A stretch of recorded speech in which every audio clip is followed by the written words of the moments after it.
cell. इतनी बात सबको क्लियर हो गई ना? Now we study more types of primitive unit cell. कितने टाइप के हैं primitive unit cells? 7 types. 7 types of primitive unit cells. Number 1 of them is cubic. अच्छा बच्चों, प्रिमिटिव है यूनिट सेल का शेप जो है वो किससे पता चलेगा? उसके लिए हमें चाहिए टोटल मिला के 6 पैरामीटर्स. कितने पैरामीटर्स चाहिए? 6. फॉर एग्जांपल ये शेप है. अब मैं तो कह रहा हूं कि ये शेप क्यूब है, बट यू कैन सी कि इसका लेंथ और इसका ब्रेड, ये दो साइड अगर हम देखें तो इक्वल है ना? पूरा ये वाली शेप आप इस वाले फेस को देखें तो आपको दिख रहा है कि ये पूरा स्क्वायर लग रहा है, बट अगर आप इसको साइड से देखते हैं तो वी कैन सी इसका तो ये वाला साइड तो ज्यादा है, ये वाला साइड तो कम है. तो इसका मतलब आप मेरे से एग्री नहीं करेंगे. मैं इसको कहूंगा क्यूब, आप कहेंगे ये तो क्यूब नहीं है सर, इसका तो क्यूब में तो क्या होना चाहिए? तीनों साइड्स क्या होना चाहिए? हाँ, तीनों साइड्स इक्वल होना चाहिए. और तीनों साइड्स में आपस में एंगल कितना होना चाहिए? 90 डिग्री. तो अगर हम कोई भी प्रिमिटिव यूनिट सेल की बात करेंगे तो टोटल मिला के हमें 6 पैरामीटर देखने पड़ेंगे. क्या क्या देखना पड़ेगा?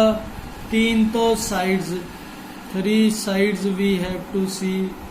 और क्या देखना पड़ेगा? 3 angles we have to C.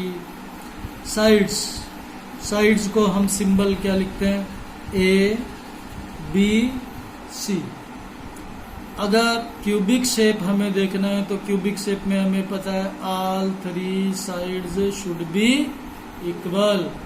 A should be equal to B should be equal to C. ये तो हो गया साइड्स. साइड को क्यूब के केस में आप एजेस भी कह सकते हैं. These are the 3 edges. And then we have to see the 3 angles. Angles between A and B is beta. Angle between B and C is gamma. Angle between the edge C and A is called alpha. तो total मिला के we have to see 3 sides and we have to see 3 angles. तो cubic है तो हमें सबसे simple shape हो गया, समझो. A equal to B equal to C, alpha equal to beta equal to gamma. Means all angles should be equal and all of them should be equal to 90 degree. Very good. Second shape is tetragonal. If we study the tetragonal shape, in tetragonal shape only one side has been changed, rest everything is the same, no change in angle. Still all the angles are equal to 90 degree. 2 sides are still the same. A is equal to B. Only one side is different, not equal to C. Now the third shape we have to remember is orthorhombic. कौन सा shape है बच्चों? We have to study third shape is orthorhombic. In the orthorhombic shape, still all the angles alpha equal to beta equal to gamma equal to 90 degree. Still all the angles are equal and equal to 90 degree. But none of the side is equal. A is not equal to B, not equal to C. इसको हम mathematics में कौन सा shape बोलते थे बच्चों? Cuboid. Mathematics में आपने एक शेप पढ़ा है cuboid. This shape is cuboid in which the 3 sides are not equal to each other, but still the angles are 90 degree. है ना। तो ये हो गया orthorhombic. Now we have to study the fourth category, that is hexagonal. Which category we have to study? Hexagonal, in which A equal to B equal to not equal to C, means दो side equal है, तीसरा side तो equal नहीं है. And angles, if we check in hexagonal, we can see that alpha is equal to beta is equal to 90 degree, means the two angles are equal to 90 degree.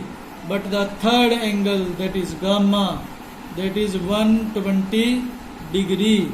If we want to see this shape here in the book, then we will be more clear about this shape, hexagonal shape. From which page we can find hexagonal shape? Let me find here. Yes, this page number 8. If you see, बच्चों, in this figure, if you see page number 8, this figure is called hexagonal shape. At the top you can see the shape is hexagon, where you can find the angle is 120 degree. कितना angle है? 120 degree.